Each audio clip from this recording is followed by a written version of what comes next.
This is a message to the Honorable Prime Minister of Turkey, Mr. Recep Tayyip Erdogan. Dear Prime Minister, peace and blessings be. Assalamu alaikum wa rahmatullahi wa barakatuh. We write this appeal to you and our courageous brother people of the Republic of Turkey, who have elected the Honorable Prime Minister after decades of instability and interference by the military establishment in the political landscape. The Honorable Prime Minister recently told Egyptian President Hosni Mubarak that in Turkey, elections take 24 hours and criticized the months-long elections in Egypt. In Libya, Mr. Prime Minister, we haven't known an election for 42 years of oppressive Gaddafi ruling. We still recall our celebrations when the Honorable Prime Minister told the world community with respect to the attack on the Freedom Flotilla that, he said, and I quote, the heart of humanity has taken one of her heaviest wounds in history.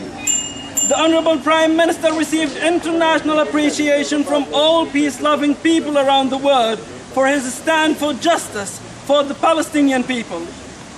The Honorable Prime Minister echoed the will of humanity when he said, the bloody massacre brought against the ship bringing humanitarian aids to Gaza is a massacre deserving of any kind of curse and condemnation.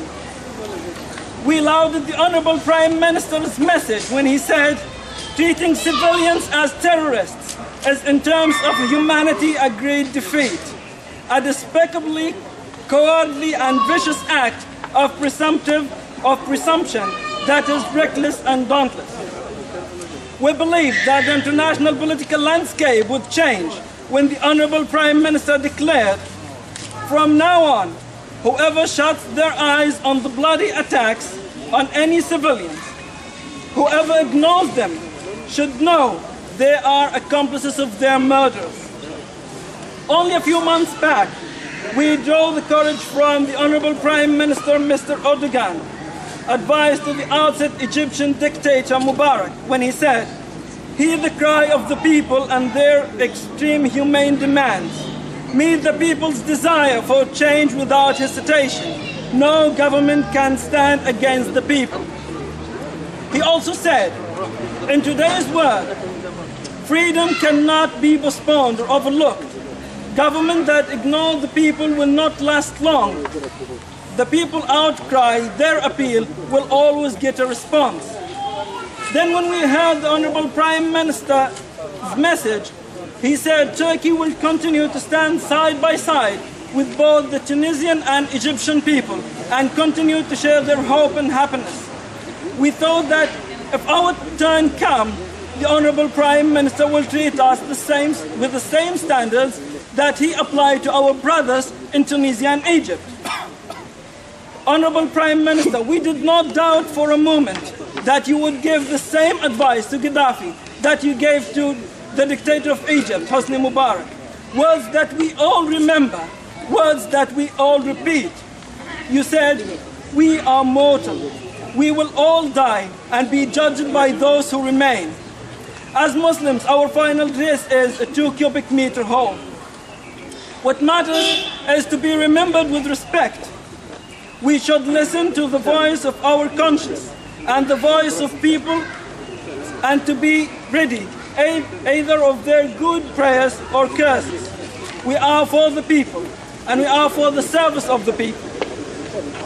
We had high hope that Turkey, the nation with rich Ottoman heritage that stretched far and wide and protected the people of a vast empire, would stand with us against our very own destiny.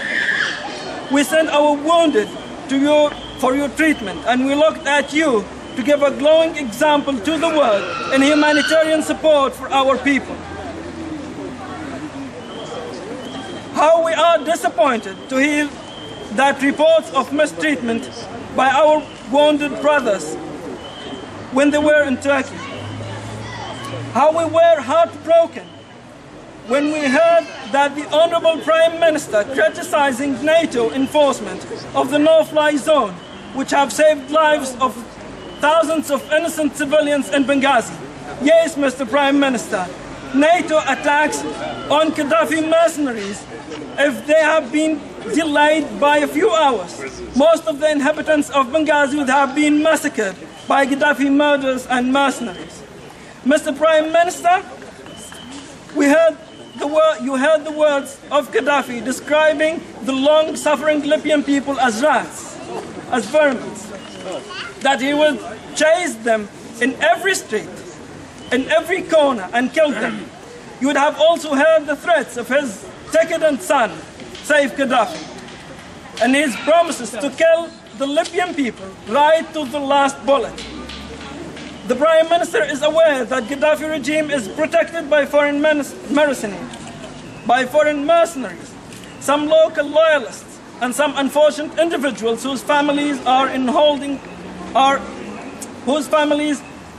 hostages. All decent members of the government have left. Prime Minister, we had no choice but to fight for our lives. When selected units from our courageous Libyan defense forces refused to turn their guns to us and came to join us, to defend us, as in their sworn duty to defend the people of Libya, we had no choice but to defend ourselves, to defend our wives, our children, and our elderly. We had no choice but to fight for our lives and for our country. This is the only choice that free men and women will take, and the people of Libya will take.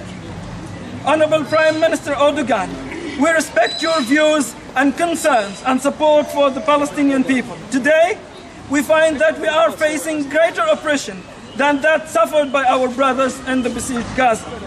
Gaddafi has besieged our cities, like those happened in Palestine and in Gaza. However, whilst the Gazan people still had access to mobile phones and other forms of access to the world, Gaddafi and his regime cut off all the communication back in Libya. He has also cut off the water and electricity supply where he was able. Gaddafi has also placed landmines in some of our cities and used illegal cluster bombs against the civilian population in Mosrata and city of Zawiya. Gaddafi has been encouraging the gang rape of our sisters, our mothers, and our daughters. As a father, as a husband, as a son of honorable parents, Prime Minister, we ask you to take a stand against the crime of Gaddafi and support the people of Libya. Tyrants will disappear, and only the people of Libya will stay. Honorable Prime Minister, we value our historical friendship with the Turkish people. This friendship is not a friendship brought by Gaddafi. It is a friendship that is rooted in a proud history. It is a friendship that we hope would outlast Gaddafi. When our land was threatened by the Italian occupation, Ottoman government tried to help the people, and we appreciated that. We call upon the Honorable Prime Minister Recep Tayyip Erdogan to accord the people of Libya in the same support that he accorded the people of Tunisia and Egypt, and to give the same advice to Gaddafi, the same advice that he gave to Hosni Mubarak, and to support the people of Libya in the same way you supported the people of Gaza. Yours faithfully, the Australian Libyan community in Sydney. Thank you very much. Thank you. No Gaddafi, no safe. Libya will be safe. Will be safe. No Gaddafi, no safe. Libya will be safe. No Gaddafi, no safe. Libya will be safe. No Gaddafi, no safe. Libya will be safe. No Gaddafi, no safe.